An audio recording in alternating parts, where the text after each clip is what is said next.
Welcome to Shadow Fable.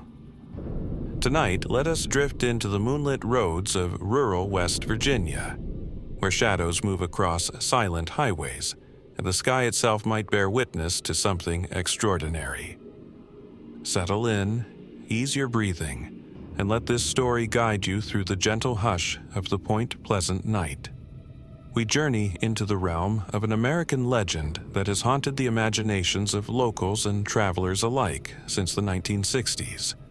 This is the tale of the Mothman, an elusive, winged figure seen lurking by lonely back roads, perched on rusted bridge beams, and gazing from the skies with eyes that many swear glowed a dreadful red. Whether a prophet of doom or a guardian warning of tragedy, Mothman's presence has never truly left the quiet corners of Appalachia. So, close your eyes if you wish, or keep them gently open. Let this story become a lullaby of whispered night winds, a quiet vigil that carries you deeper into the hush of evening. I first visited Point Pleasant on an early winter night. In my memory, every streetlight glowed with a diffused halo, the cold air crystallizing faintly in the lamplight. Downtown was quiet, as though the old brick buildings remembered the weight of history. A friend of mine, a local journalist named Maria Johnson, had invited me out here. She'd spent years investigating local legends, but her primary fascination was with the stories of Mothman, the winged anomaly that seemed to watch the world with silent curiosity. Something about the legend tugged at her. She'd often mentioned the Silver Bridge collapse and the manner in which Mothman sightings intensified just before that fateful day in 1967. Some believed the creature was a harbinger of doom. Others believed it was trying to warn them.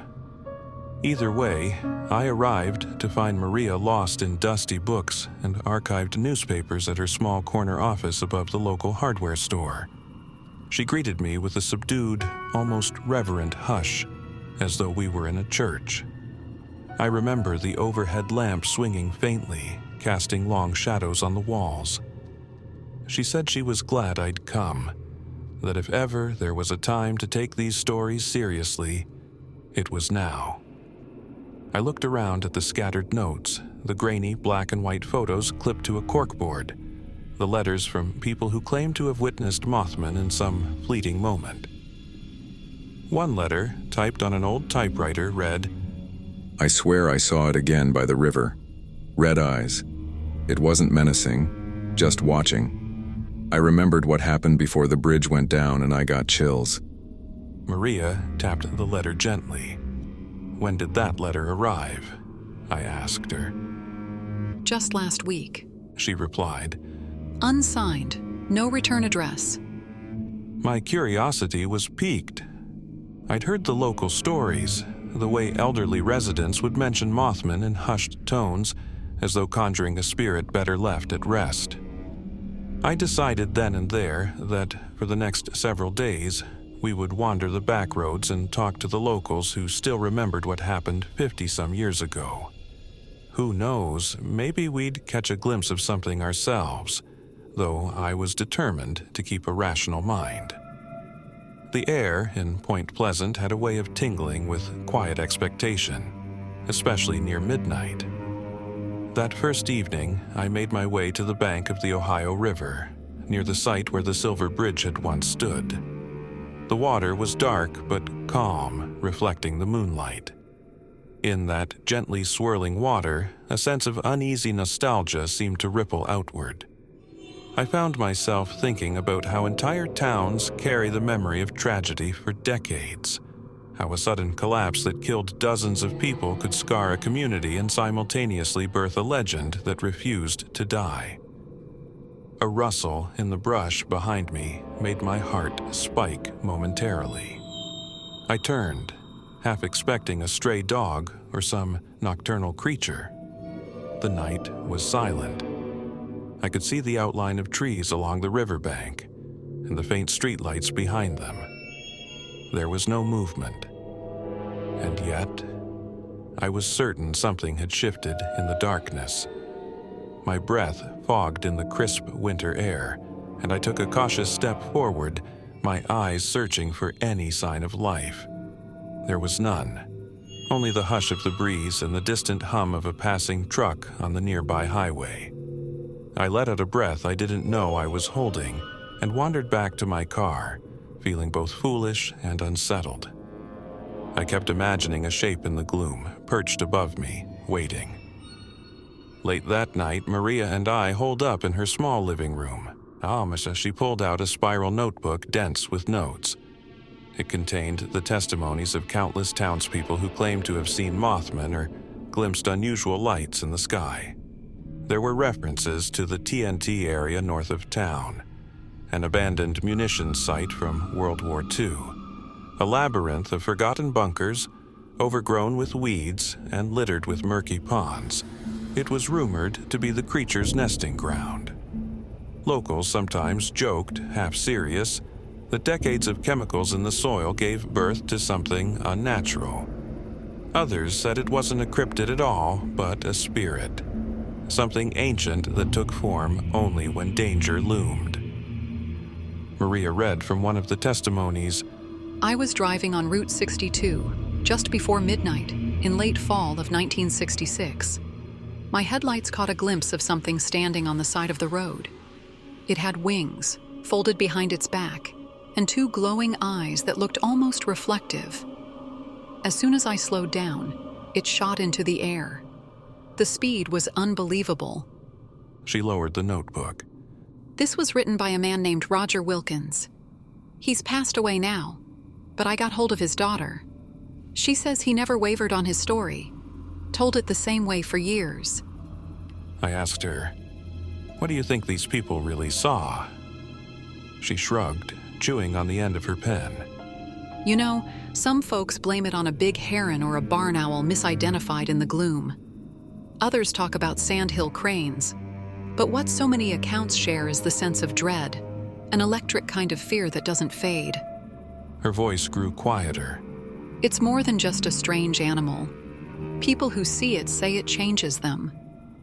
We stayed up far too late, going over everything from cryptid theories to local superstition, weaving a tapestry of speculation that lulled us into a vague, restless dream by the time our eyes closed.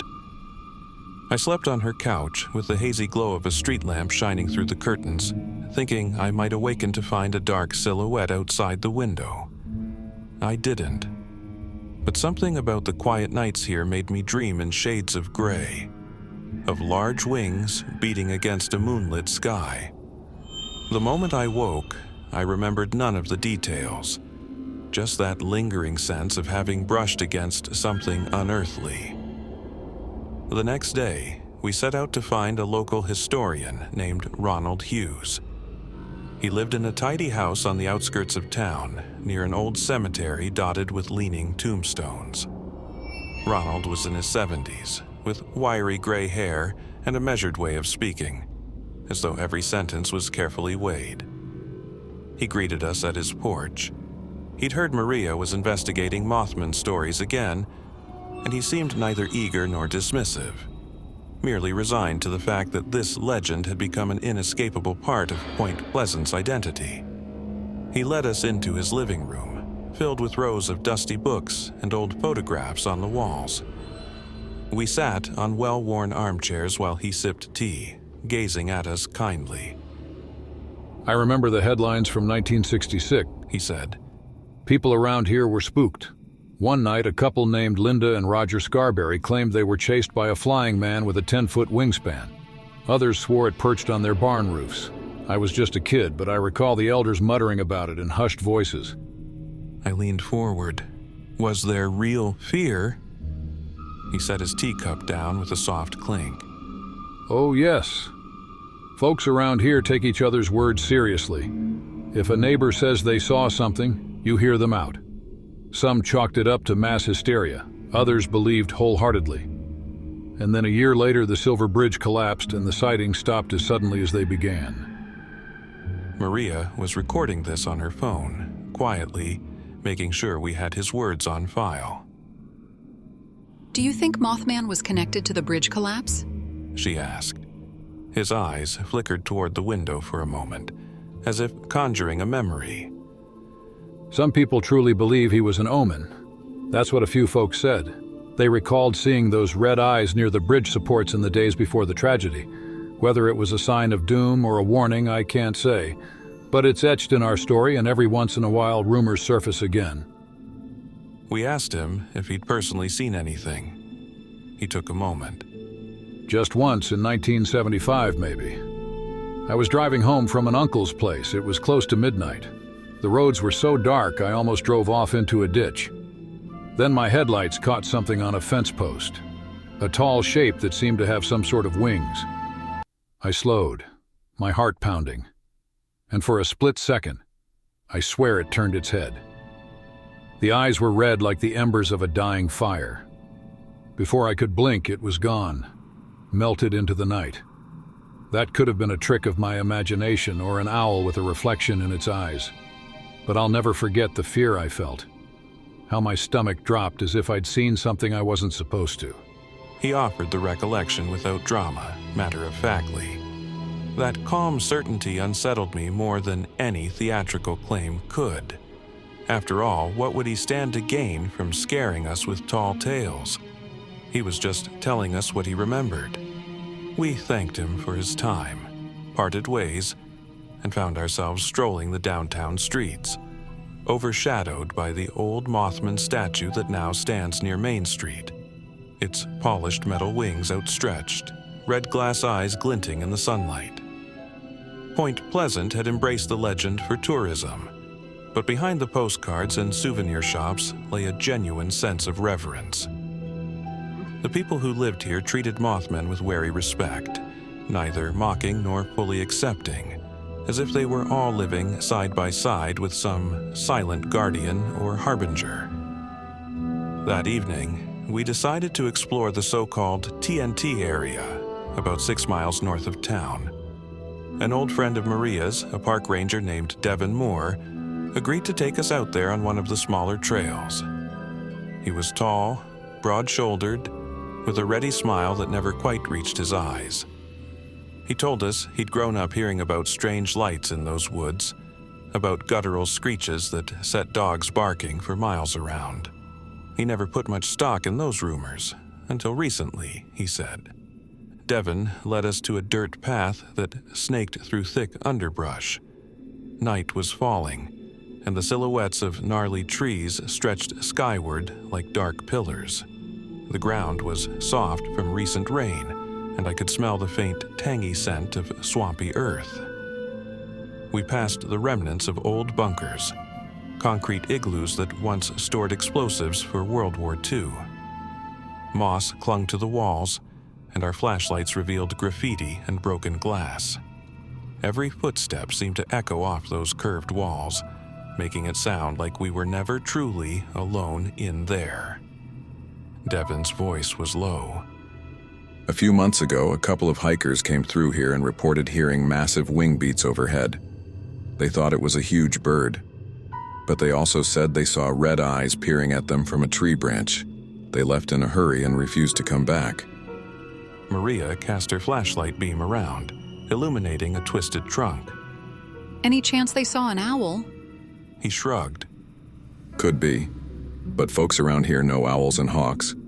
They said this was bigger, much bigger. As we ventured deeper, I felt a subtle tension. We each became hyper-aware of rustling leaves or snapping twigs, glancing up at the treetops where the moonlight pierced through the canopy. The deeper we went, the quieter it seemed to get, as if the wildlife itself was holding its breath. I found myself thinking of the stories I'd read, how Mothman was sometimes described as not just a flesh and blood creature, but something paranormal, stepping between worlds or times of crisis.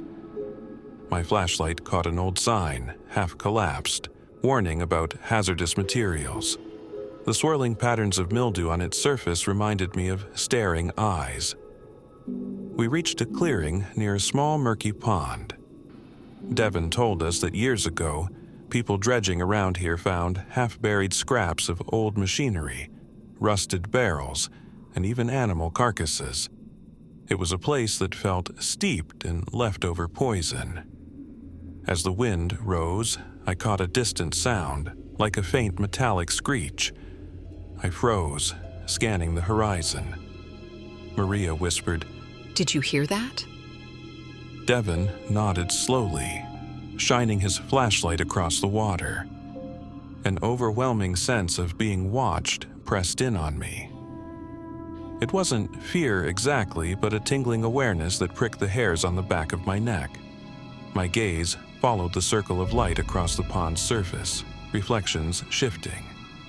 For an instant, I thought I saw a pair of faint red points in the darkness, across the water near the edge of the tree line.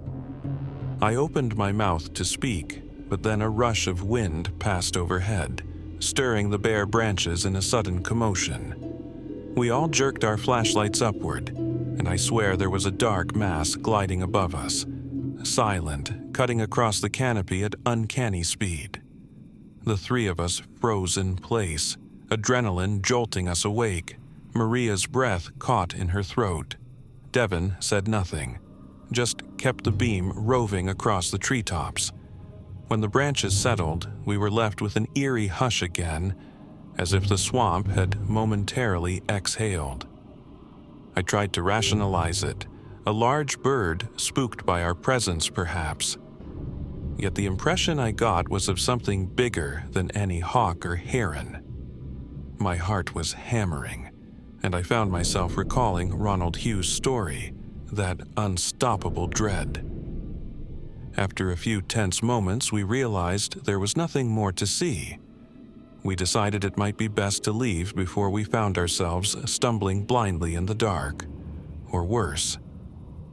The entire hike back, I couldn't shake the notion that we were being observed. Every so often, Devon would pivot quickly, shining his light behind us, expecting to catch some fleeting movement. But no more signs, no more glimpses, just the hush of the forest. When at last we emerged onto the main road, the lights of town far behind us, I felt an odd mixture of relief and disappointment. Part of me wanted to see Mothman more clearly, if indeed that's what had passed overhead. Another part of me was grateful that we'd only caught that dark silhouette. Nothing more. We said goodnight to Devon and drove back to Maria's place, minds whirring with what-ifs. I barely slept, my dreams filled with flashes of red eyes and rustling wings. The following day, Maria suggested we visit the Mothman Museum, an unassuming storefront downtown, packed with newspaper clippings, eyewitness drawings, and a small gift shop. The curator, a middle-aged man named Bill McMillan, was a walking encyclopedia of Mothman lore.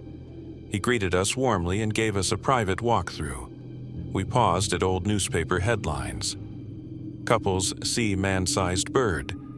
Creature, something. Mothman spotted again. And the final chilling coverage of the Silver Bridge disaster. Photos of the twisted wreckage, black water swallowing up cars, rescue boats scouring the river. December 15th, 1967. 46 people lost their lives. That day was etched into the region's collective memory. I asked Bill what he made of the phenomenon. He chuckled softly. I get that question every day.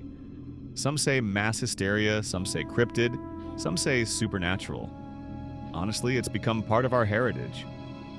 Could be Mothman's just a campfire tale, or maybe it's something we can't explain in conventional terms. When we mentioned the possibility that Mothman sightings had returned, his eyes lit up. Oh, I've heard a few rumors. People sending in letters, emails, claiming they've glimpsed something. Mostly anonymous, hard to verify. He shrugged. Who knows? This area's always had an aura to it. Some say the land was cursed by Chief Cornstalk centuries ago. Others talk about interdimensional beings. I'm just a collector of stories. Maria lingered over a display case of Mothman sketches done by eyewitnesses in the 60s. Each drawing had slight variations, but the silhouette was the same. Tall, humanoid, broad wings, and those menacing red eyes. She tapped the glass. Think about how many eyewitness accounts came in those 13 months before the bridge fell, she said. It's too widespread to be one person's hoax. Something was happening here. We spent the better part of an hour combing through microfilm copies of old newspapers in the museum's archive area. I read about Linda Scarberry, who famously said the creature followed her car at speeds well over 100 miles an hour. Another pair of volunteer firefighters claimed they saw a large bird with red eyes. One man nearly wrecked his truck trying to flee from it. It was as though the entire county was under the thrall of mass sightings, culminating in the tragic event that ended them. I tried to picture that sense of collective fear, neighbors whispering about the red-eyed phantom. Then the bridge disaster struck, and the phenomenon vanished, leaving behind a scar and a legend. As evening approached, we drove back to the riverfront. The sky was streaked with pastel hues from the setting sun. We found a bench near the water, not far from the memorial plaque honoring the victims of the Silver Bridge collapse. Maria set her voice recorder on the bench between us. We listened to the gentle lapping of the current, the rustle of a breeze in the bare trees. For a while, neither of us spoke, as if letting the past mingle with the present in that quiet space. Maria finally said, It's tragic, really. If the Mothman sightings were a warning, then we missed it. People died. If Mothman's some kind of guardian, maybe it tried to help and failed. If it's a demon or a bad omen, well, it's as though it took something from us. Either way, it's become more than a story. It's woven into the identity of this town. I closed my eyes, letting the cold air nip at my cheeks. The hush of the approaching night weighed on my thoughts. You think the new sightings could mean something? Another disaster on the way? She sighed. I don't want to be alarmist, but you know how it is. When people get uneasy, they start looking for signs. Sometimes those signs manifest in ways we can't fully explain. When darkness fell, we wandered over to a small diner for a warm meal. As we entered, a cheerful bell rang overhead. The place was quiet, just a handful of patrons. We settled into a booth by the window. The waitress, Lucy, recognized Maria and exchanged pleasantries. When Lucy heard we were asking around about Mothman, she laughed nervously. Careful you don't summon it by talking too much. She joked. You might just get your wish. At that, an older man at the counter turned to us. He had the leathery skin of someone who'd spent a lifetime in the sun, wearing a fishing cap with a frayed brim. That creature's never left, you know, He said. Saw something just last month near my farm, woke up to a racket in the chicken coop. Grabbed my flashlight and I saw a set of eyes shining. Thought it was a fox at first, but it was too tall, like a man hunched over. Then it spread these great wings and flew right over my head. He shook his head, voice trembling with the memory. Nearly dropped my flashlight, I was so scared. I felt a chill. His sincerity was palpable. Could a large bird of prey rummaging for a meal be mistaken for something monstrous? Possibly. But the intensity in his voice suggested that he believed wholeheartedly in what he saw. After dinner, we thanked him for sharing. He shook our hands and offered a final warning. If you see it, don't chase it. Best to let that thing alone. Trouble follows it, sure as the changing of the seasons. That night, restless energy kept me awake. Maria dozed off in her bedroom, but I tossed and turned in my makeshift bed. Eventually, around midnight, I grabbed my coat, phone, and keys and slipped outside. A small voice in my mind told me to go to the old bridge site again. It was as though the place was calling.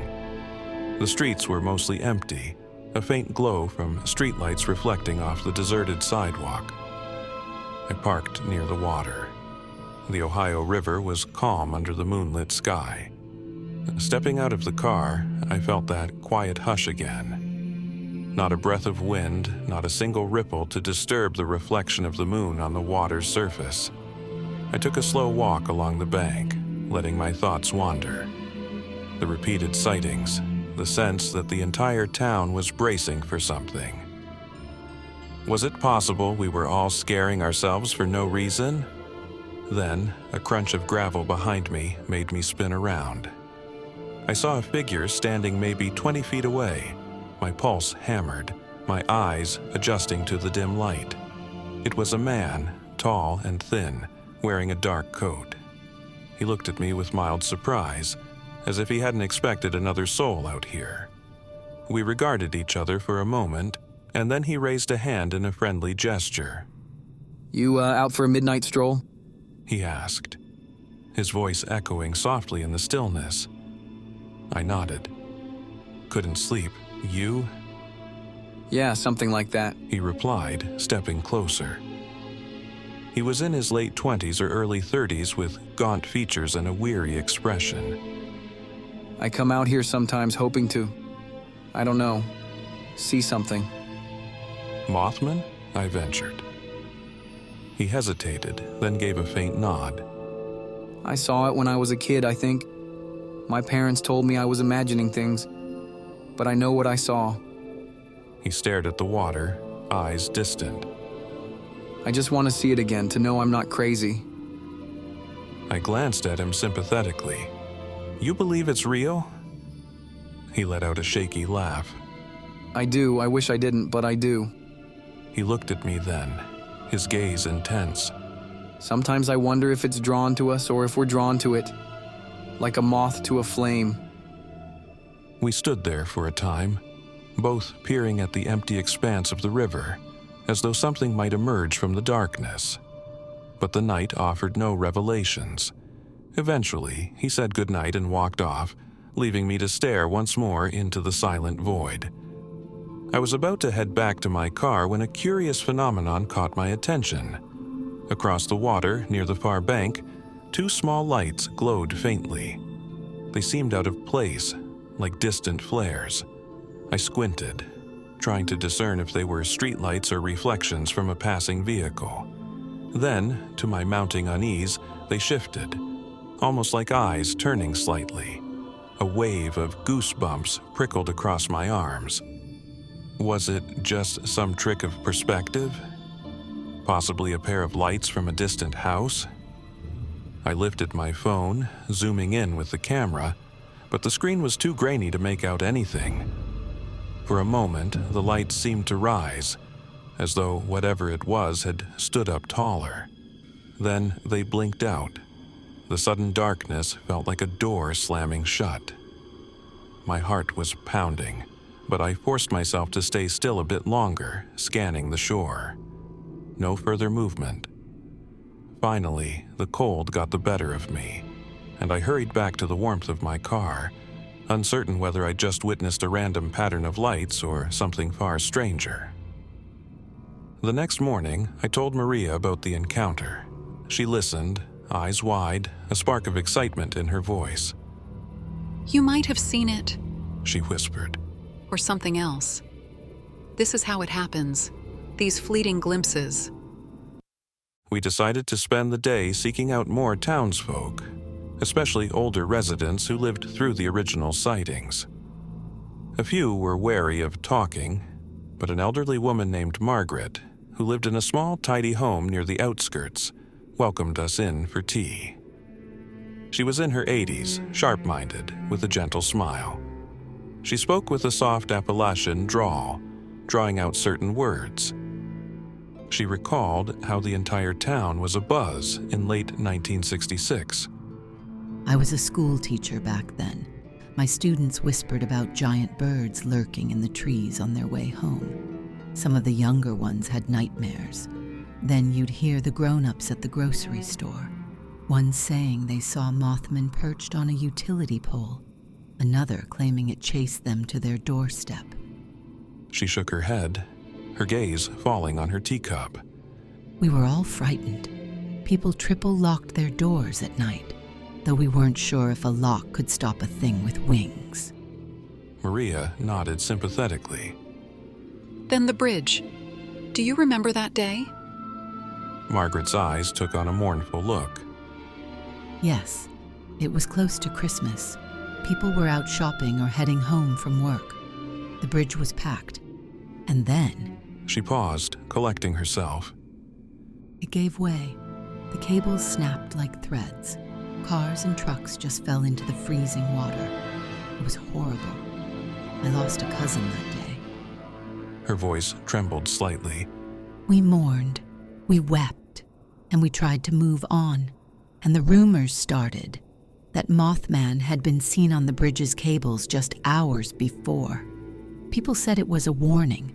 Some said it caused the collapse. Grief does strange things to folks. It can push you to seek explanations beyond simple engineering failures. We thanked Margaret for sharing her memories, letting her know that we hoped to honor the story with respect for those who lost their lives. As we left, she called after us softly. Not everything is meant to be understood. Sometimes we live in the shadow of things bigger than ourselves. That's all right. Just be careful. In the days that followed, that sense of watchfulness never dissipated. Word got around that Maria and I were collecting new accounts. We received phone calls, letters slipped under her office door, and even social media messages from people claiming to have spotted a dark figure with wings near barns, highways, or the old TNT bunkers. Many expressed the same atmosphere. A hush fell over them, a sense of being singled out by something they couldn't quite see but felt. Some described a fleeting sense of sorrow or dread, as though Mothman radiated an emotional aura. Others felt oddly comforted, like it was looking over them with a solemn kind of pity. Maria wanted to gather a small group one evening for a watch along the riverside, just to see if anything might occur. It felt like a long shot, but we convinced Devin, the park ranger, and Bill, the museum curator, to join us.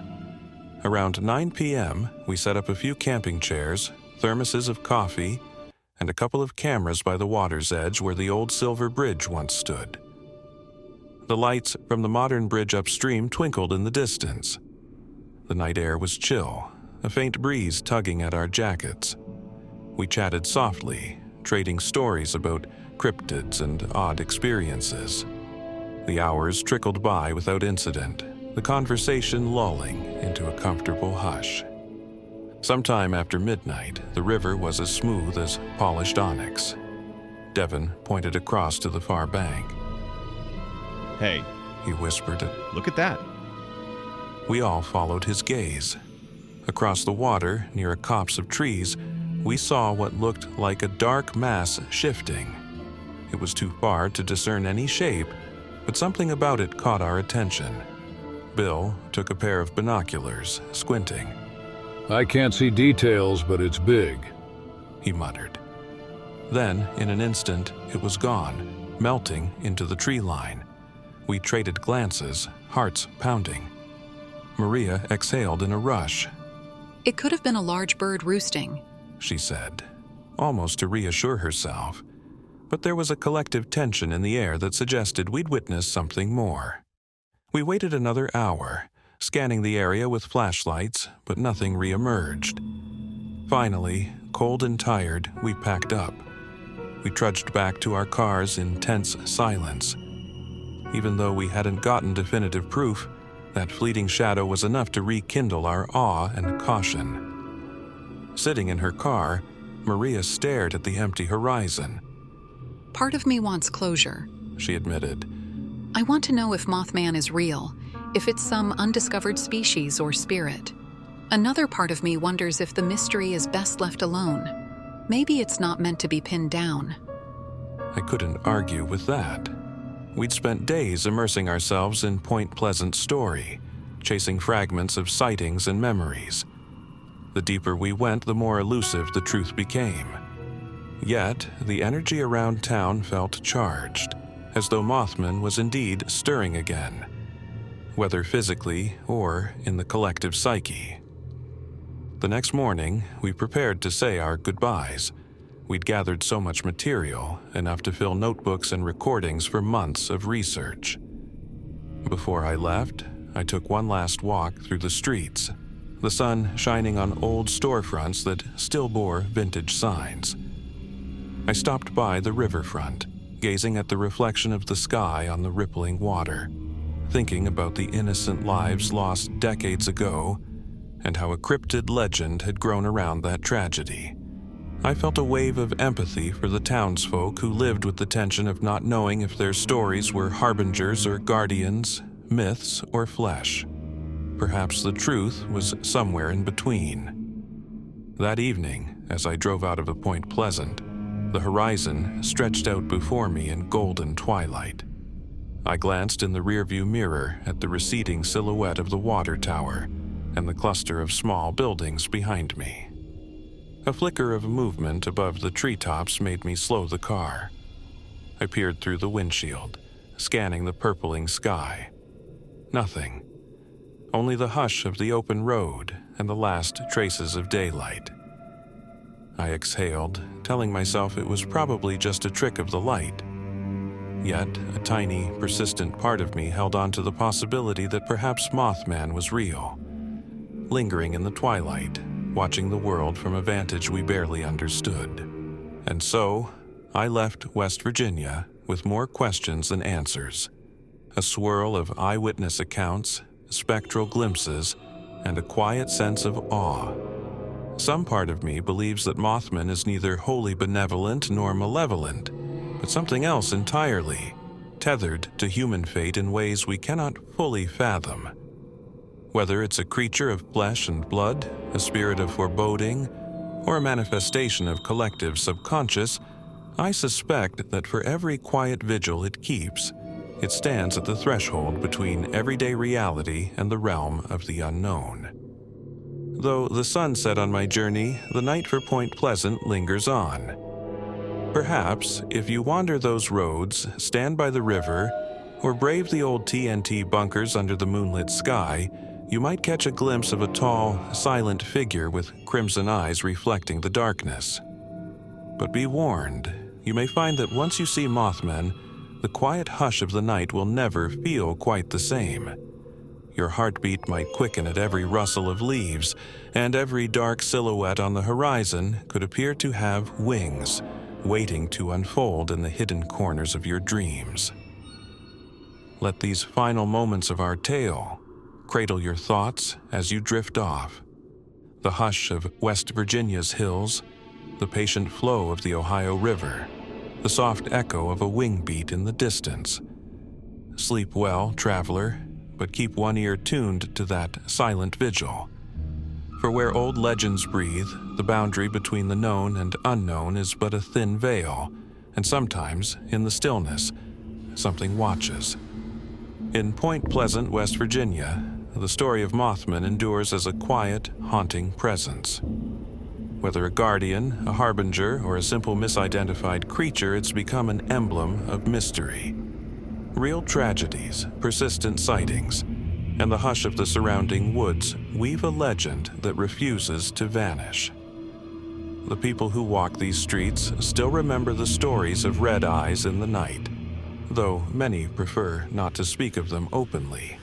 Perhaps it's enough to know that sometimes the night hides more than shadows, that, in the silent vigil between dusk and dawn, mysteries may slip through the cracks of our understanding, waiting for us to notice or perhaps warning us to look away. This is the world of Mothman, a world that invites us to stand at the edge of reason, peer into the unknown, and decide for ourselves what's reflected in those eerie red eyes.